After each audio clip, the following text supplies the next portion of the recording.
नमस्कार, मैं हूं नीलू। तो आज बात होगी दिल्ली विधानसभा चुनाव, उसके मतदान और उसके परिणाम के बारे में। हालांकि 8 तारीख को गिनती होगी तो पता चल पाएगा कि आखिर दिल्ली में सरकार किसकी बनेगी।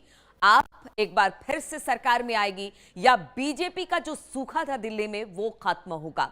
सबसे पहले बात कर लेते हैं मतदान की। तो कल बताया जा रहा है कि मतदान उस तरीके का नहीं हुआ जिस तरह की सोच थी। और पिछले विधानसभा चुनाव की बात की जाए तो ठीक ठाक मतदान 62-63% के आसपास हुआ था, लेकिन इस बार मतदान थोड़ा कम हुआ है। कई ऐसे इलाके रहे जहां पर मतदान कम हुआ दिल्ली विधानसभा चुनाव में, खासतौर पर शहरी क्षेत्रों में। लेकिन वहीं मुस्लिम बाहुल इलाके में मतदान बम्पर देखा गया।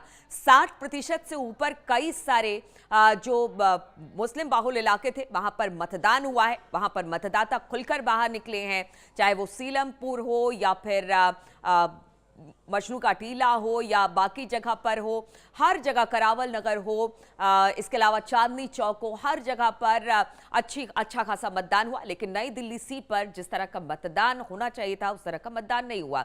हालांकि देखिए, ये हाई प्रोफाइल सीट है, खासतौर पर जो नई दिल्ली सीट है वहां से परवेज वर्मा खड़े हैं, उसके बाद अरविंद केजरीवाल वहां से खड़े हैं, संदीप दीक्षित वहां से खड़े हैं। लेकिन अब देखिए, अब जो एग्जिट पोल के नतीजे आ रहे हैं उसमें 10 में से 8 ऐसे एग्जिट पोल के नतीजे हैं जो ये बता रहे हैं कि दिल्ली में इस बार बीजेपी का सूखा खत्म होगा। बीजेपी जिसका इंतजार दिल्ली में सरकार बनाने का कर रही थी, उसकी सरकार बनती हुई दिखाई दे रही है। हालांकि देखिए, एग्जिट पोल नहीं है, ये जब तक मतगणना नहीं हो जाती है पता नहीं चल पाता है, लेकिन संकेत बीजेपी की तरफ पॉजिटिव दिखाई दे रहे हैं। मैंने जो एग्जिट पोल अभी देखा है, मुझे लगता है हमारा एग्जिट पोल से भी बहुत अच्छा होने वाला है। अब इसके कुछ प्रमुख कारण देख लीजिए। अगर बीजेपी दिल्ली की सत्ता में वापस लौटती है तो इसके पीछे की वजह क्या क्या है वो भी हम आपको बता देते हैं।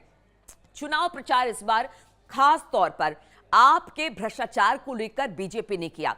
उन्होंने कहा कि जिस तरह से शराब घोटाला दिल्ली में हुआ वो एक बड़ी वजह बनी। इस बार मुद्दे को लेकर जो बीजेपी उठाना चाह रही थी वो मुद्दा बना। लोगों ने अगर वो बीजेपी को सत्ता में लेकर आती है तो एक प्रमुख वजह शराब घोटाला भी रहा।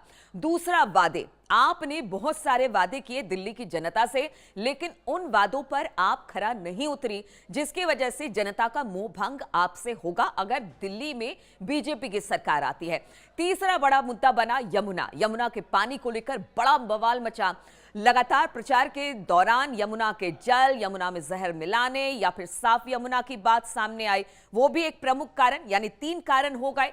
पहला कारण जो भ्रष्टाचार था, दूसरा कारण वादे ना करना, तीसरा कारण यमुना, चौथा कारण हम आपको बता दें क्या मोदी का फैक्टर यहां पर चल गया।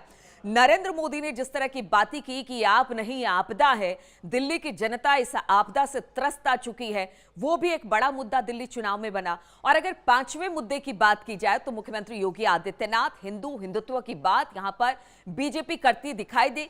हिंदू एजेंडे के साथ वो इस बार चुनाव में उतरी। डबल इंजन की सरकार की बात उन्होंने कही, उन्होंने विकास की बात की। तो ये जो 2-3 कारण और थे वो 5वें प्रमुख कारण के तौर पर दिखाई दे रहा है। अब देखना होगा कि दिल्ली की जनता ने किस पर विश्वास जताया है। जो वोटिंग प्रतिशत है वो क्या कह रहा है।